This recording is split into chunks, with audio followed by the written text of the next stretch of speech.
if I don't restructure my mind to embrace what God is doing down on the inside of me, then I can never fully manifest the things connected to my life. But all of this is a result of restructuring, and restructuring is not easy, and restructuring is scary, and restructuring requires that we let go of everything we thought we knew so that we can figure out what we don't know. God, I didn't think I was a speaker. I didn't think I was a preacher, but you did something down on the inside of me that's making me believe that I can step into it.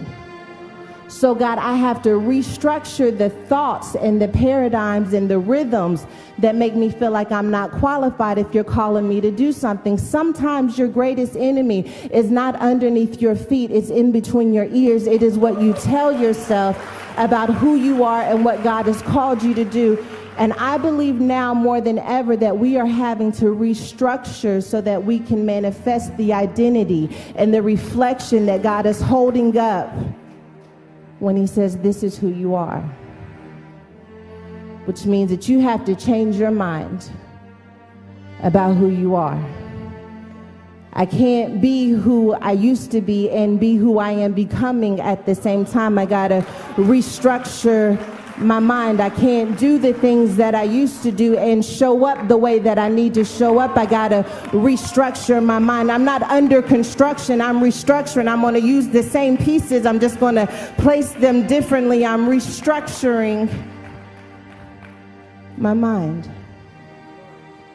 And when we find the children of Israel in this text, they are undergoing a restructuring.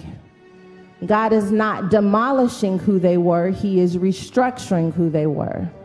Because sometimes we'll think that God is demolishing us, that God is tearing us down to nothing. But in reality, what he's doing is restructuring you. And so I got to dismantle what you're familiar with so that I can show you where to put those pieces and where to put those friendships and what season you need to do this and what season you need to do that. I'm not messing up your life. I'm not tearing you apart. I didn't bring you out here to leave you. I'm just restructuring things because the way you're structured when you're wondering is different than the way you have to be structured for the promised land. That structure worked when you were wondering, but now you're about to walk into something. And you'll still have the same pieces as when you were wondering, but I'm going to restructure them in a way that makes sense. I feel like I've been going through a restructuring. I'm not changing, but I am changing at the same time. I'm becoming more aware. I'm becoming more accurate. I'm becoming more intentional. I didn't move my mission. I didn't move my purpose. I'm just becoming more focused. I'm studying more. I'm getting more help than I had before. I don't know how to explain it. I don't know if I'm the only one who's been going through this, but I just feel like I'm being restructured. I'm here on a Thursday night at 8 o'clock because I'm undergoing a restructuring. I'm trying to figure out what to do with all these pieces. I'm trying to figure out who I am becoming. God's taking some things and moving some things around. I'm being restructured for the promise. Because I've come to a place where I can see it now. Oh, I feel God on this. When I was wondering, I couldn't see the promised land. But I wandered my way into seeing the promised land. And now that I can see where God was leading me all along, I can see that I can't keep functioning the way that I was functioning and enter the promised land. I got to undergo a restructuring. I got to shift some things around because I see who you're calling me to be now. I see what you're calling me to do now. I see what my squad needs to look like. I see what my finances need to look like. I'm restructuring a few things. Yeah, I'm sorry, but not sorry. I'm busy, but not busy. I'm restructuring for my breakthrough. I'm restructuring for the promise connected to my name.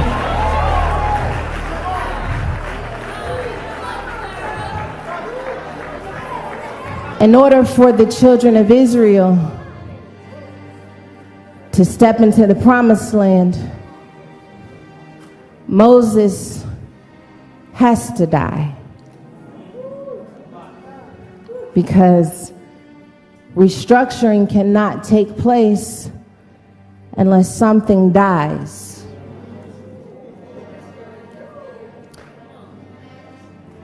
And these aren't the kind of deaths that you end up thanking God for the separation for.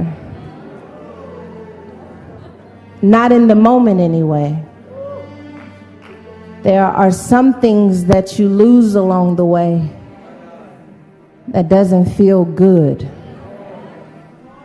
Moses had been leading the children of Israel. He'd been there with them generations. They trusted him. He was the one who brought them out of captivity. And so in order for them to move into the promised land, though, they had to have a changing of the guard. Some things had to shift and be reevaluated. And it struck me that sometimes trusting God is trusting that when you say goodbye to the good thing, that it doesn't mean that you're no longer going to grow. I said it. Trusting God means that when the good thing goes, it doesn't mean that I will no longer grow. That's how I wrote it in my notes. And that's something for us to really get down in our spirit, because there are moments when the good thing goes and we think that was my one shot and that was my one opportunity. That was the one person who was going to help me level up. That good thing left somebody. And just because that good thing is gone, I wanted you to know that that didn't have anything to do with your growth.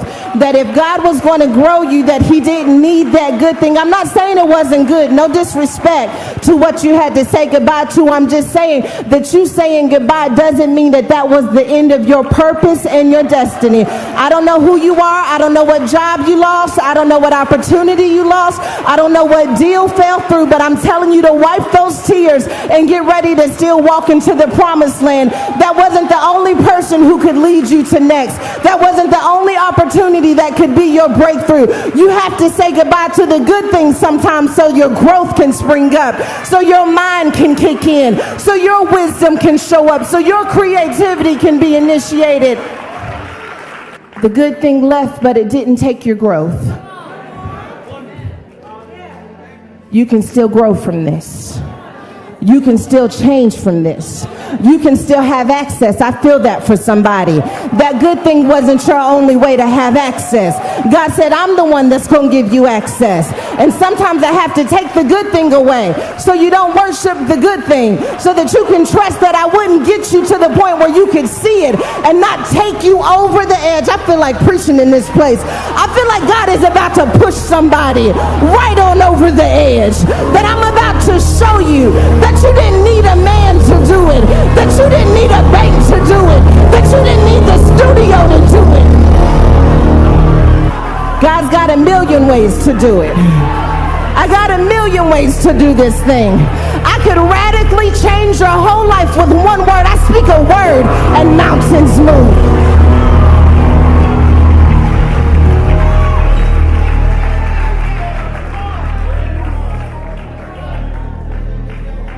I took the thing, I took the person, but I kept you in position.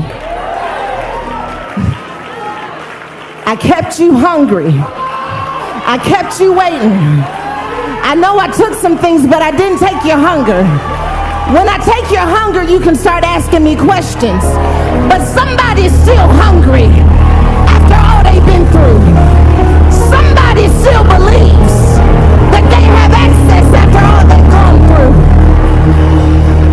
through. The greatest obstacle the children of Israel would have to overcome, and this is what we have to overcome.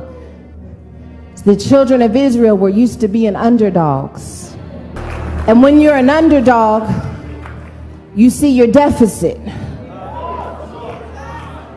And when you're an underdog, you're used to being counted out. But I heard something today when I was studying. God said, you can't say greater is he that is in me than he that is in the world, and still count yourself as an underdog. That the most incredible thing you can do right now is to start seeing yourself as a front runner. I know that's heavy, but your swag is different when you think you're the front runner. But your confidence is different when you think you're the front runner.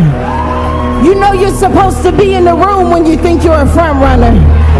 You know that if God made the way for you to be there, that it was because there's something in this room that has my name on it. And I know you've been the underdog for 40 years.